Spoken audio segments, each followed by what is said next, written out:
So let's just dive right in. You say, Kwaku, that the Book of Mormon should be regarded as Theosophy, spelled Theosophy. Yes. Okay, what on earth does that mean, Brad? If Google worked, I'd be able to tell you. Okay, hit it. Kwaku, It's a big word. Yeah, so the Book of Mormon needs to be taken as Theosophy. You say, hit it. Well, theology is boring. When people want to talk theology, they end up talking eschatology, exegetical analysis, and epistemology. It's stuff people don't. Eschatology is cool. The rest is boring, right? Theosophy is the cool stuff. So I'm going to give just an example. This is the definition of theosophy, just given by Google Wiki, right? Okay. Any number of philosophies maintaining that a knowledge of God may be achieved through spiritual ecstasy, direct intuition, or special individual relations, especially the movement founded. And so the word theosophy comes from Helena Blavatsky, an Eastern European mystic woman, who started the Theosophical Society, and she had some interesting claims, like she was communicating with angels and things of that nature. But it gave birth to a whole area of thought that is really cool. And when you start getting into theosophy, you realize that Joseph Smith was far more of a theosophist than he was.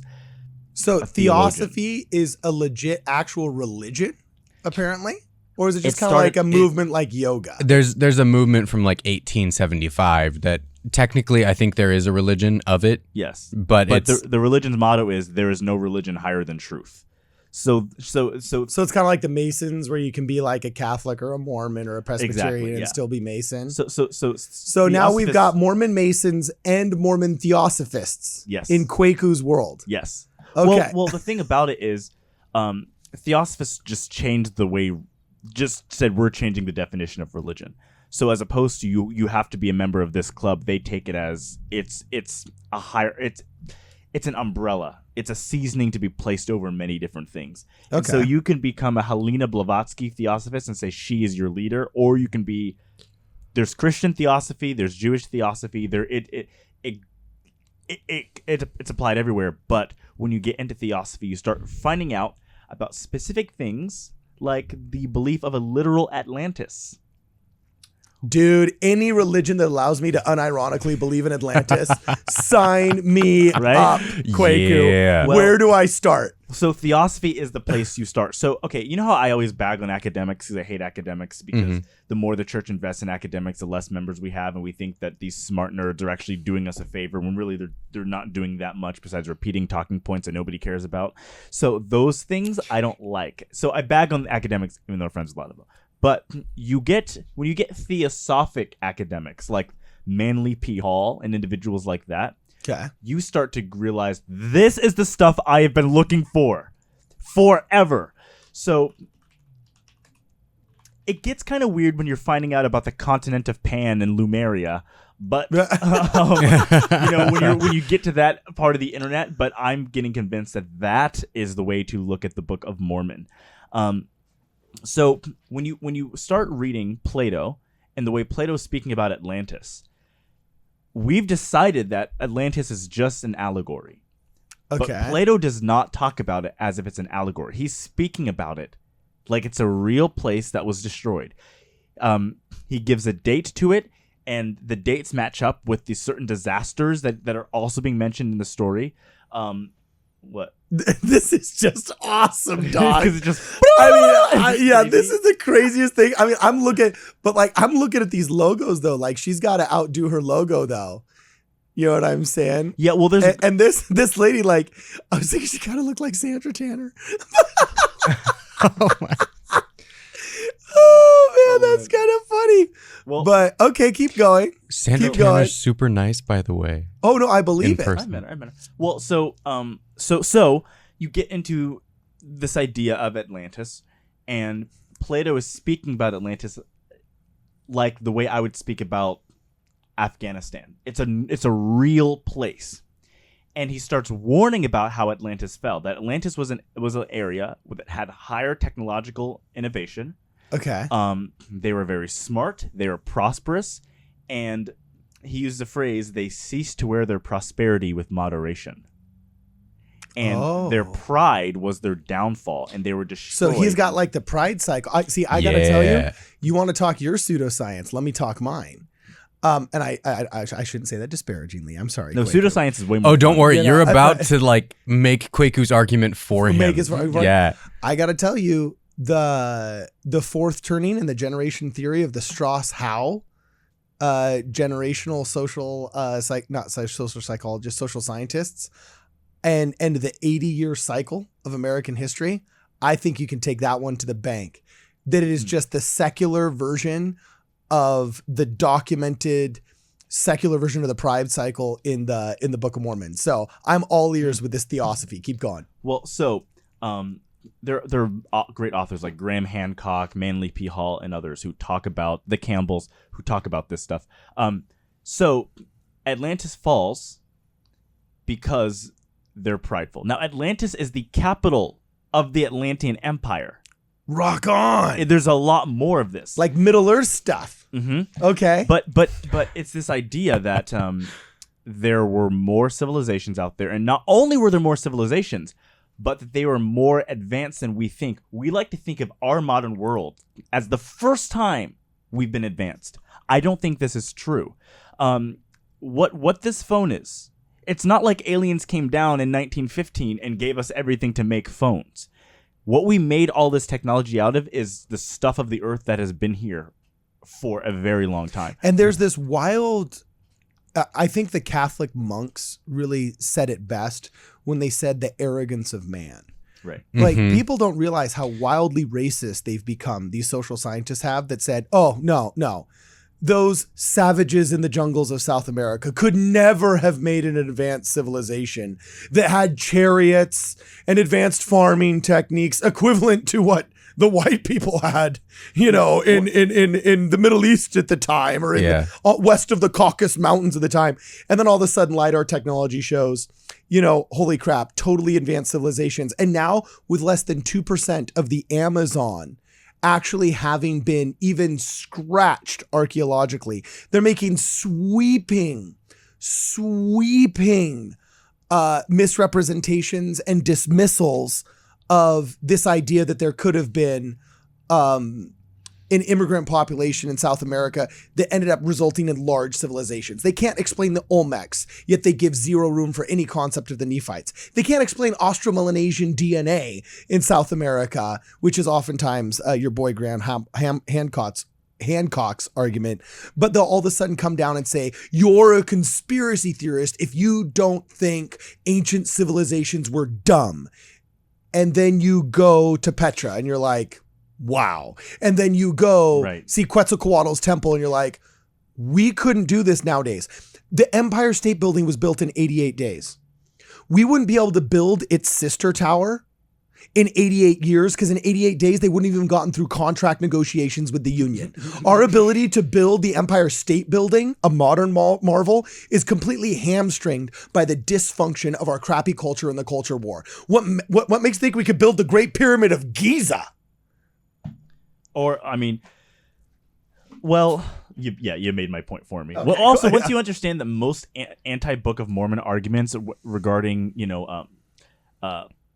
geography or buildings are just based in 19th century bigotry toward Indians, you can write it all off. And half the CS letter is literally just regurgitated. Indians are dumb. How can you believe them? An out of shape man who could never build anything the Nephites got close to building. Oh my God. True. So, not the Indians. Kwaku. Yeah, I'm the savage. Not it wasn't a musket and a trowel. We're not advocating. Oh my God. Yeah. Well, I mean, can you honestly, how can you go and you can look at the drone footage, the aerial shots, the LiDAR of what they have in South America and Central America, and they're going to really think they didn't have a wheel because we haven't found a wheel yet from archaeologists you couldn't even name? You know what I'm saying? We've discovered almost nothing. Go, yeah, they didn't have wheels. I'm sorry, they did. Yeah. They did. So, when you start realizing that the Book of Mormon story of a destroyed civilization lost through pride is already present in other parts of the world, That same narrative Plato presents. So then you start thinking about, well, what are these other lost continents? The lost continent of Pan, the Lumerians, Cibola.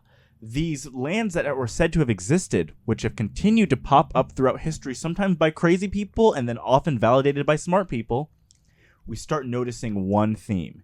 They were smart, they had technology, and pride was their downfall. And so when you look at the Book of Mormon, you have, coming out of Israel, the family, okay? You've got, and by the way, Lehi is a prophet at the same time as Jeremiah. So he's one of the John the Baptist type prophets in the wild. They build a ship. They build a ship that gets them across one of the big oceans, okay? One of the big oceans. Whichever one. It's the same ocean. It's just called different. I know, whatever. Yeah. So it gets them across, okay? But what do they have with them? They have the Leahona. What is the Leahona besides an ancient piece of technology? Yeah, it's like the modern Kyocera mechanism. What's that called? Chiaroscuro mechanism? Oh, I'm going to look this up. It's called the Kyocera device or whatever. Like, they can't figure out how it was made in the... Kyocera. Yeah, it actually just totally changed to cell phones. That's embarrassing. But it was like an ancient Greek artifact that was found in an island. Here it is. I'm going to show it to you right now.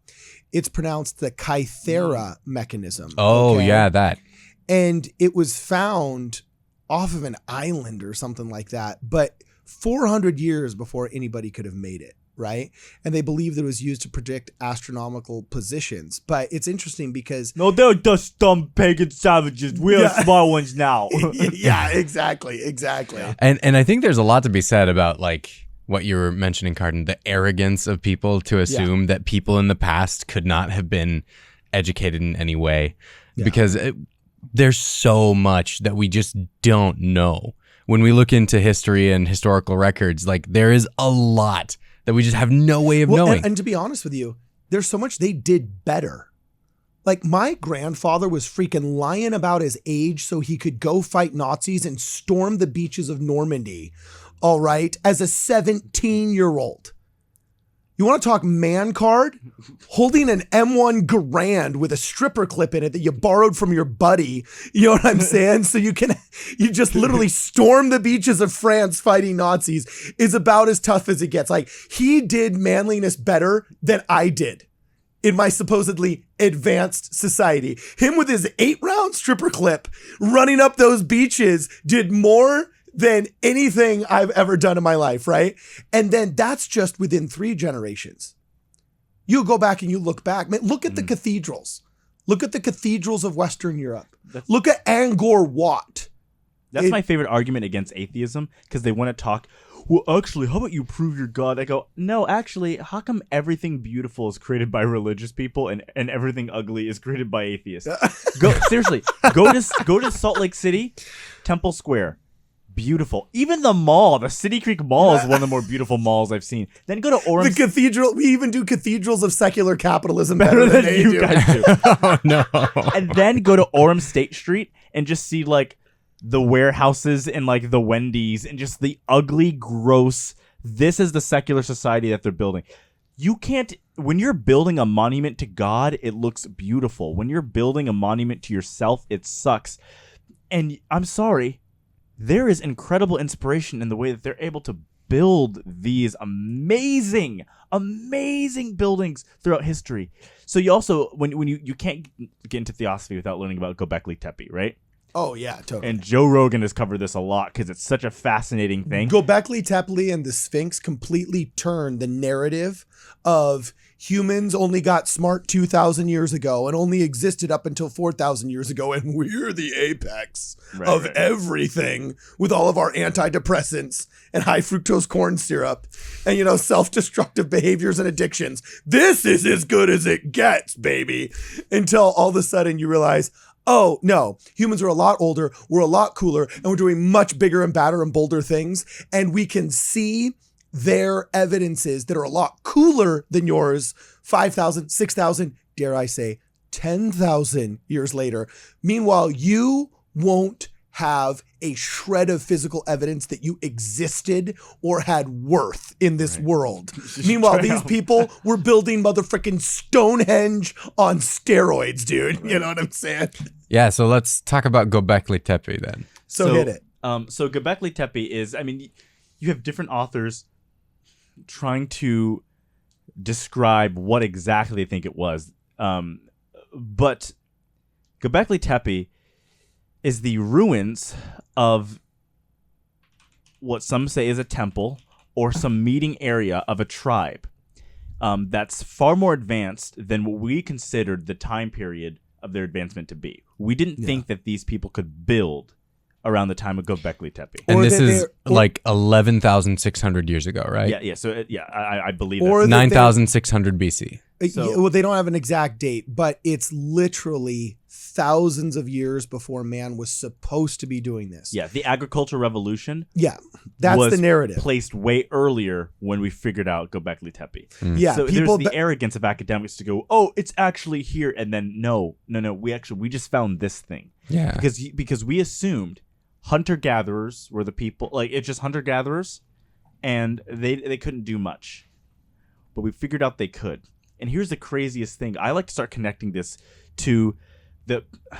Oh man, I'm sounding like that weird section of Barnes and Noble with all the New Age books. yeah. Yeah, a little bit. Well, you got the name for it, bro. I know, I really. You know? Just go buy the Epic of Gilgamesh, and just start learning about the ancient Sumerians and the Anunaki, because the Anunnaki are credited as the gods who came down, terraformed this world, and taught the people how to create.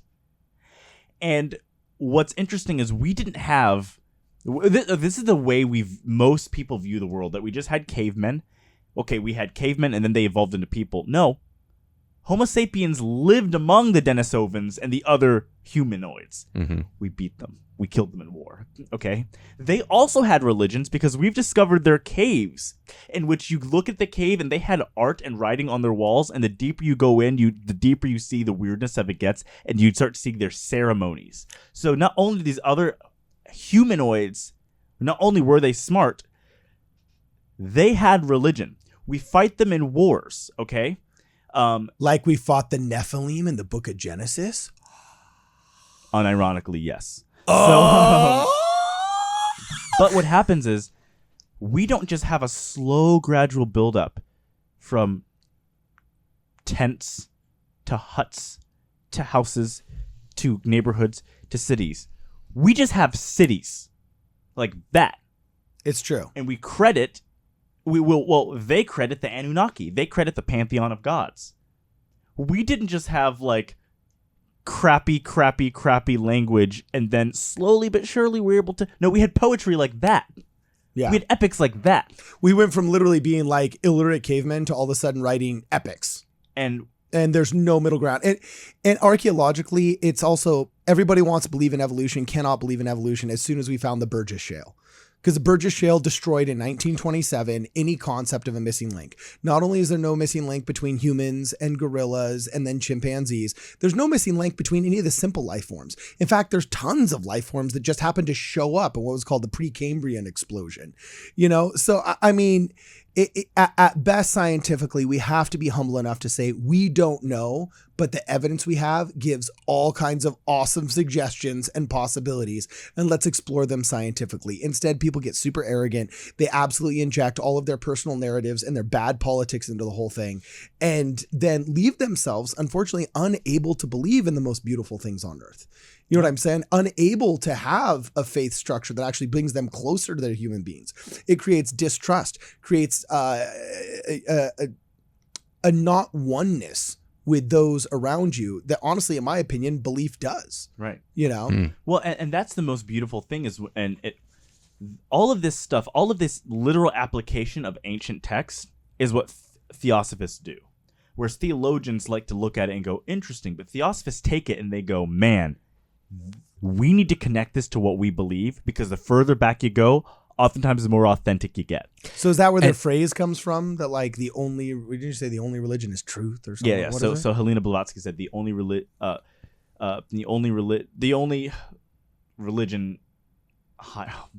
I've gotten so much in the Epic of Gilgamesh. I'm so back here right now thinking about something in the 19th century. My brain's just not clicking it. Yeah, but either there's way. no religion higher than truth. There's no religion higher truth. Yep, Okay. that's it. So before you Brigham say Young your echoed thing, that quite a Brad, bit, too. if I understand the point of this podcast, it's that Kwaku believes the Book of Mormon is theosophist, and in the lost city of Atlantis and the large and expansive empire thereof, and you should too. 100%. Rock on. Oh boy. Yeah. Woo! The Book of Mormon itself talks about the destroyed cities. In 3 Nephi 9, Jesus is naming off the cities he's destroying. So we already have this narrative of a pride cycle, ancient technology, and then sinking the cities into the water under the ocean because they are fallen and bad. You know, and what's always kind of funny is I know that people have always kind of rejected this idea of a lost city of Atlantis or a lost empire of Atlantis. And first off, that doesn't do justice to how people used to explain things. A very large city could have been described as empirical back in the day. There's no reason why an Atlantis couldn't have existed, and we maybe just haven't found it yet. Right. And second off, you can actually go scuba dive lost cities of the ancient Roman Empire. Like still, there was massive volcanic activity, like the one that killed, like when Mount Vesuvius blew up and killed Pompeii. That like happened multiple times, you know, and sometimes that seismic activity didn't cause a volcanic eruption. It literally caused a coastal city to fall into the ocean, and you can go scuba dive amongst the bronze and stone statues 20 feet under the water right now. You know what I'm saying? So it's like, it's one of those things where I'm like, I don't think it may be the way the movies portray it. Or like, you know, Star Wars, The Phantom Menace, where they're like in these bubbles underground and they fly in on these manta ray spaceships. You know? Oh, yeah, I don't think it's necessarily like that, okay? Well, but I do think there's a possibility for ancient civilizations to have been far greater and far more expansive than we want to give them credit for in our arrogance as 21st century human beings. I'm going that I think they had technology that we are uncomfortable affirming because it would change our whole worldview. The Book of Ezekiel, the way the chariots are described with these spinning wheels of fire that angels are flying in on, you're going, what on earth is this weird part of the Bible that we're not talking about? The Tower of Babel itself suggests a high level of technology. The fact that God said, "Oh, we need to take that down," because they're trying to build this up to heaven. Yeah. Yeah, they still can't explain how they made the Great Pyramid at Giza. There's so much. I'm curious about something. So you're saying that like we have the Book of Mormon as a theosophic text as well with advanced technology. Is the Liahona and Nephi's boat the examples that we have, or are there others? Oh, well, I mean, so the Liahona is probably the most prominent example. Okay, but then cool. you also have the stones of the brother of Jared, the lighting stones, which we also find in apocryphal accounts of Noah on the ark. Shut up, really? Yeah. Rock When the ark gets on. dark at night, he takes out the stones and they glow so they can see. That's so wicked. That's awesome. Awesome. So, is this magic, science, technology, or all three? I say it's all three. Alchemy, chemistry comes from alchemy.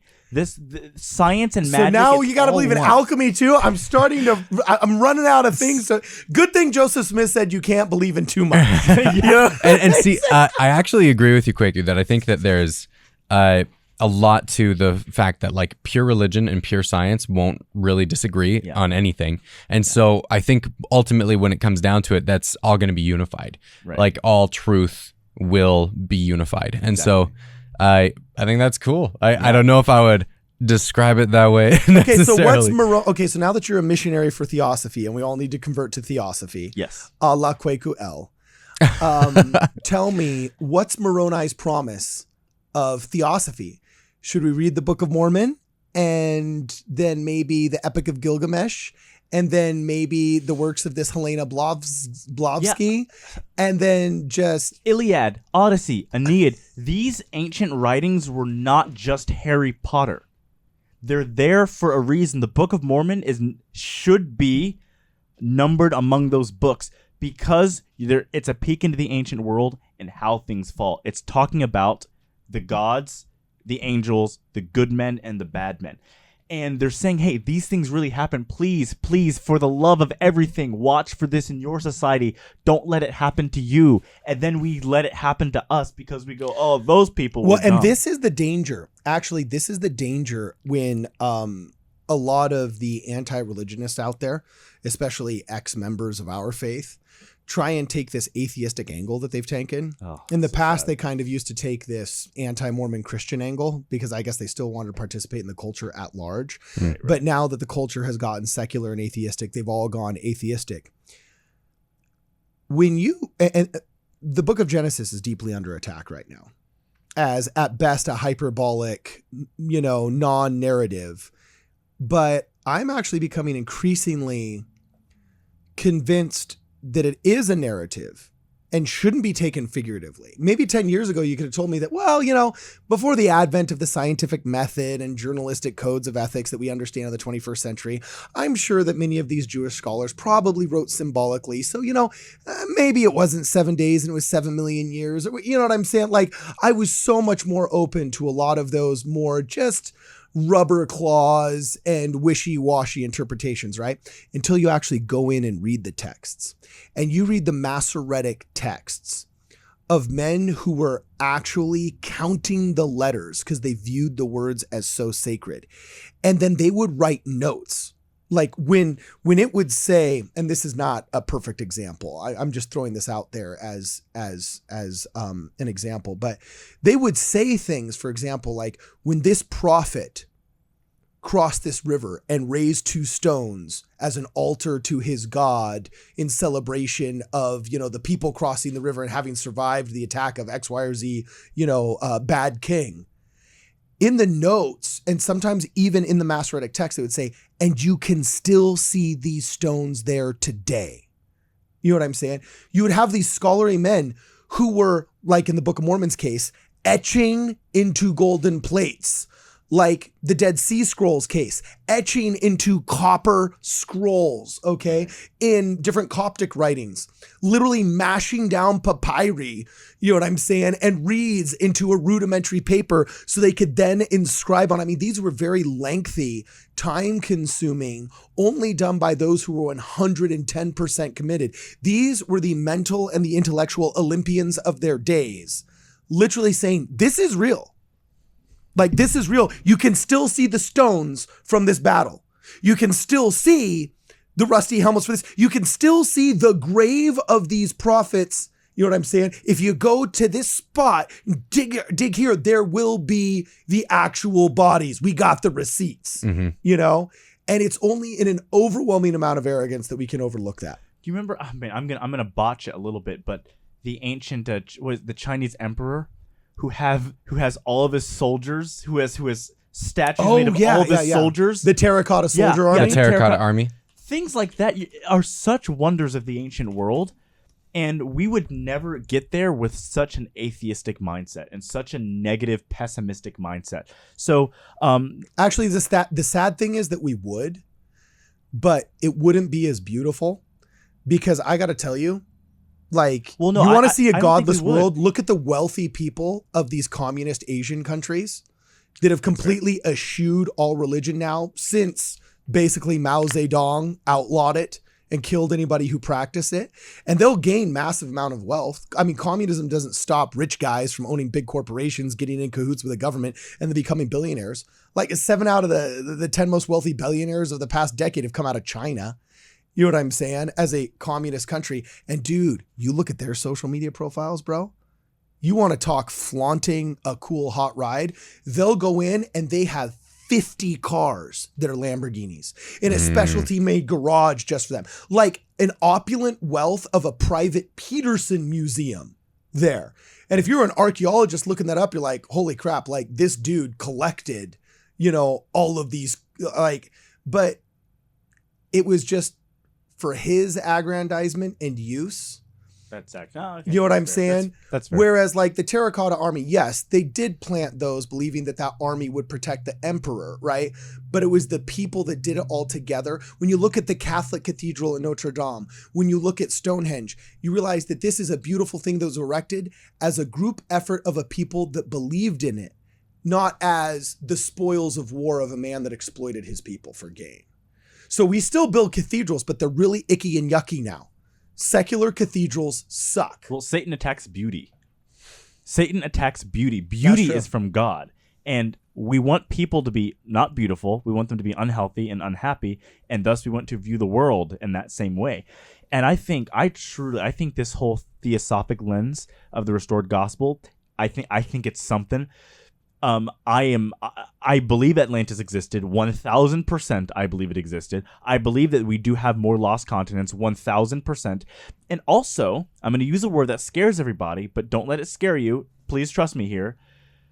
When you use the word occult, okay, the word occult makes you go, you think of vampires and sacrifice and murdery stuff. I think of James White getting angry at you and calling you heretical. Yeah, that's what I think of. I think of my mission getting yelled at. You guys are occultists. Yeah, whatever. So when you remove the Hollywood flair of occult and things like that, like when they took the pentagram, which was originally a Christian symbol, and through literature and media, we took it and made into like a vampire demon-y thing when it initially represented the 5 wounds of Christ, right?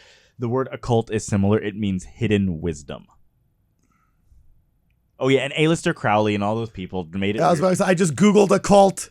Look, Google occult definition.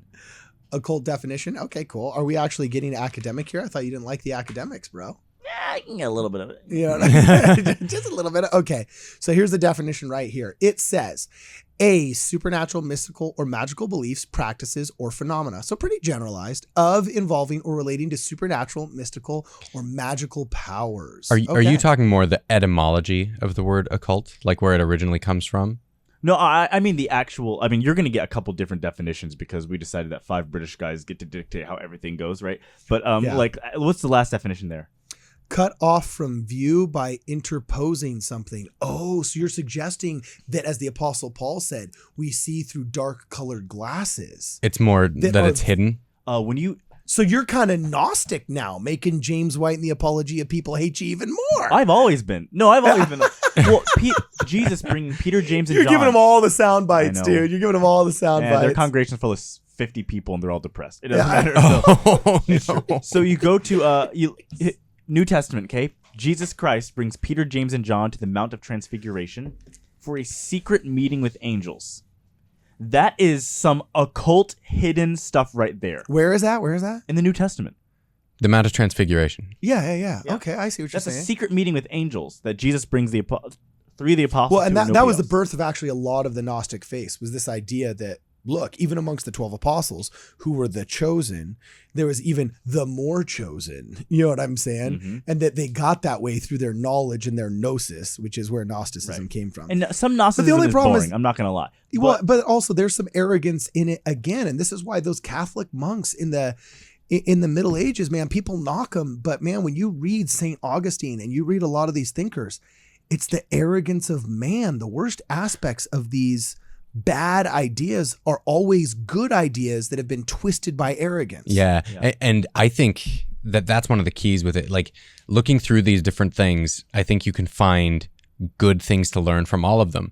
And I really like Doctrine and Covenants 88:118, where it says, seek ye diligently and teach one another words of wisdom.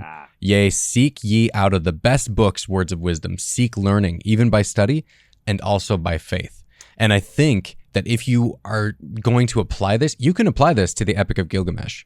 You can apply this to all sorts of books. That's especially what it's saying. Yeah. We're taking this to mean go read Taylor Petrie's new book about, how to love your son more when he cries in 4th grade through the lens of the gospel. You have to look at the Book of Wisdom. No. Wisdom, hidden wisdom from the dust of the earth. Those records buried by the people, chiseled onto plates and stuff and stuffed in the ground because the army was a mile away. They knew his head was going to get chopped off. It's like, I hope in 100 years someone finds this.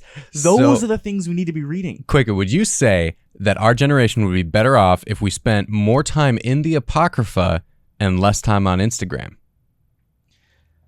Oh, dude, I'm prepared to say that. Thanks, youth pastor. You know what I'm saying? Oh, Instagram stories. You know who has stories? The Bible. Like, that's literally like one of those. Okay, great. But I mean, yes, right? Yeah. But I also think we have been duped by a generation I will not name, Boomers. I guarantee it's boomers and Gen Xers. Yeah, the boomers and Gen Xers. The worst two generations. We've been duped by them because they have decided that reading original material is not necessary if you can just trust the professors, because go to school and get married, everything's fine. And the people with the doctor dot in front of their names are the ones who have all the wisdom and the ones who have all the knowledge. But really, go read that stuff. Go just get Plato's works and read the dialogues with, I'm awful at Creatius or Timesius, or I can't pronounce it right. Just go read those things, okay? Go read those actual Epic of Gilgamesh. Go read the Iliad, the Odyssey, and the Aeneid. Go read it yourself, and then make up your own mind. Okay, so we're going to close this meeting today with a testimony by Brother L of Theosophy. No, I'm just kidding. Okay, so yeah, that was great, Kwaku. I'm going to go read the Epic of Gilgamesh, and I'll try and view it through whatever lens I can find. Good thing you stopped me here, because I was about to get into fallen angels and all that stuff. Dude, that's another podcast in and of itself. But yeah, we don't have time on this one. Get those Nephilim. But yeah, we got to do that one. Yeah, get the Nephilim and those fallen angels, baby. That's what I'm talking about. This is Midnight Mormons. See you on the next one.